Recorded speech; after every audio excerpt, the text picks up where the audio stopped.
SR 300 কিনতে যাচ্ছেন না? হ্যাঁ, যদি ওই বাইকটা কিনতে চান তাহলে আজকের এই ভিডিওটা আপনাদের জন্য তৈরি করা।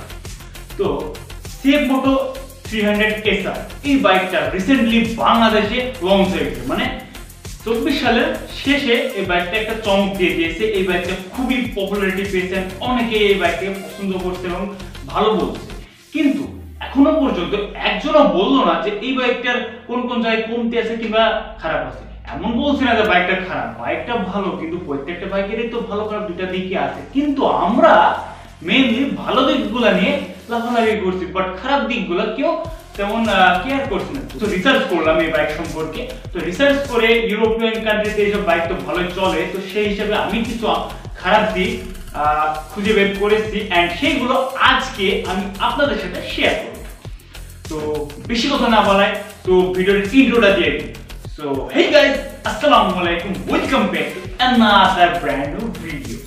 এন্ড আপনি যদি আমার চ্যানেলে নতুন হয়ে থাকেন অবশ্যই চ্যানেলটিকে সাবস্ক্রাইব করে আমাদের ফ্যামিলি মেম্বার হয়ে যান। এন্ড ভিডিওটি দেখে যদি ভালো লাগে অবশ্যই লাইক করে দিন। ওকে, বেশি কথা না বলে চলো মূল ভিডিওতে যাওয়া যাক। ওকে, CF Moto 300 SR এই বাইকটির যদি প্রথম খারাপ দিকের কথা যদি আমি বলি, তাহলে যেটা আমরা নিজের চোখে দেখতে পারি সেটা হচ্ছে এই বাইকের ব্যাক সিট বা পিলিয়ন সিট। এই বাইকের পিলিয়ন সিটটা তুলনামূলকভাবে অনেক ছোট, যদিও এটা একটা স্পোর্টস বাইক, কিন্তু বাংলাদেশের প্রেক্ষাপটে এই সিটটা একটু আনকমফোর্টেবল। কারণ কি জানেন, আমরা বাঙালিরা চাই যে একটা বাইক নিয়ে সবকিছু করবো, এর জন্য আমাদের কাছে এই বাইকের পেছনের সিটটা একটু আমাদের কাছে সমস্যা মনে হয়েছে। তো সেকেন্ড যে প্রবলেমটা আছে ওইটা হচ্ছে এই বাইকের ওভারহিটিং ইস্যু।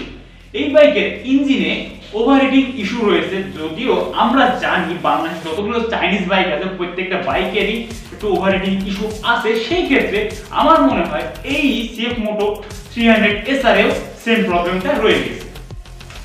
তারপরে যে প্রবলেমটা রয়েছে ওইটা হচ্ছে ইলেকট্রিক্যাল প্রবলেম। এই বাইকে লটস অফ ফিচারস অ্যাড করা হয়েছে, lots of electronic features add করা হয়েছে। সেখান থেকে আমি ইউরোপিয়ান কিছু ভিডিও থেকে ইউরোপিয়ান কিছু রিভিউয়ার থেকে জেনেছি যে এই বাইকে একটু ইলেকট্রিক্যাল প্রবলেম রয়েছে, যেখানে একটু সেলফ বা অন্যান্য কিছুতে একটু মানে ব্যাটারিগত সমস্যা একটু রয়েছে। তো থার্ড যে সমস্যাটা রয়েছে ওটা হচ্ছে এই বাইকের ভাইব্রেশনের সমস্যা। এই বাইকটা যখন আপনারা হাই আরপিএম এ চালাবেন, মানে যদি লোয়ার আরপিএম এ চালান তাহলে প্যারাদায়ক হবে না, কিন্তু যখন আপনি হাই আরপিএম এ বা 7-8 হাজার আরপিএম এর উপরে চলে যাবেন তখন আপনার বাইকে আপনি একটু ভাইব্রেশন ফিল করবে। তারপরে ফোর্থ যে সমস্যাটা আমার কাছে লেগেছে ওটা হচ্ছে এই বাইকের ইঞ্জিন একটু বন্ধ হয়ে যাওয়ার সমস্যা। এই বাইকে মানে যেহেতু এই যে প্রথমে বললাম ওভারহিটিং ইস্যু, ওভারহিটিং এর কারণে অনেক সময় এই বাইকে ইঞ্জিনটা বন্ধ হয়ে যায় সমস্যা দেখা দিয়েছে।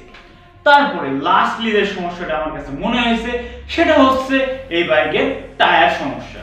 টায়ারের সমস্যা বলতে গেলে টায়ার তো ঠিক আছে, বাট এই বাইকের রেয়ার যে টায়ারটা ওটাতে একটু প্রবলেম আছে। কি প্রবলেম? ফ্রন্ট টায়ারে দেওয়া হয়েছে 110 সেকশনের টায়ার, কিন্তু রেয়ার সেকশনের টায়ার দেওয়া হয়েছে 140 সেকশনের টায়ার।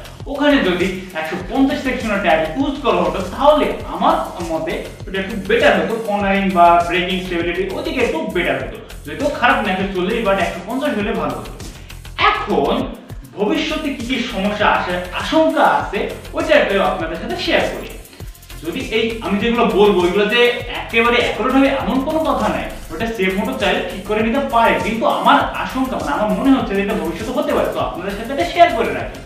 তো ভবিষ্যতে যে সমস্যাটা হতে পারে ওটা হচ্ছে পার্টসের সমস্যা হতে পারে। যদি অনেক চাইনিজ ব্র্যান্ড আছে যারা পার্টস প্রপার অ্যাভেলেবল রাখতে পারে না, তারা আমাদের প্রোভাইড করতে পারে না, ওটা একটা প্রবলেম হতে পারে ভবিষ্যতে, যেহেতু এটা একটা চাইনিজ বাইক।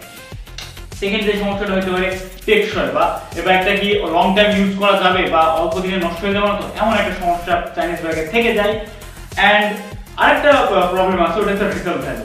চাইনিজ বাইকের রিসেল ভ্যালু একটু কম পাওয়া যায়, তো এই বাইকটা যদি বাংলাদেশে সেই রকম জাপানিজ বাইক বা ইন্ডিয়ান বাইকের মতো যদি জনপ্রিয়তা পায় তাহলে এই বাইকের রিসেল ভ্যালু ভালো হবে, আর যদি না পায় তাহলে রিসেল ভ্যালু ডাউন হবে। তো আজকের এই ভিডিওতে অনেকগুলো ইনফরমেশন আপনাদের সাথে শেয়ার করলাম। তো আশা করি যারা CF Moto 300 SR কিনতে যাচ্ছেন তাদের কাছে এই ভিডিও খুবই হেল্পফুল হবে। তো আজকের মতো ভিডিও থেকে এখানেই বিদায় নিই। নেক্সটে কোন বাইক নিয়ে ভিডিও করবো অবশ্যই কিন্তু কমেন্টে জানিয়ে দেবেন। ভিডিওটি ভালো অবশ্যই লেগেছে, অনেকেরই লেগেছে, তো যাদের যাদের লেগেছে অবশ্যই লাইক বাটনটা হিট করেন এন্ড চ্যানেলটা সাবস্ক্রাইব করে আমাদের ফ্যামিলি মেম্বার হয়ে যান। তো আজকে পর্যন্ত টাটা।